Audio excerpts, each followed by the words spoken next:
Taco wanted to be a part of this. So update, it is the smoke alarm. My dad came over and yanked it out of the wall for me. We will replace it with a new one that is not hardwired and is not sounding like a nuclear attack is going to happen, because this thing is absolutely terrifying.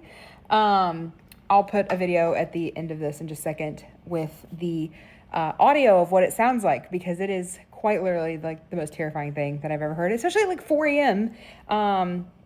It sounded like we were going to die. So Taco is also very glad that it is done. And yeah, enjoy this little video of what I woke up to at 4 a.m.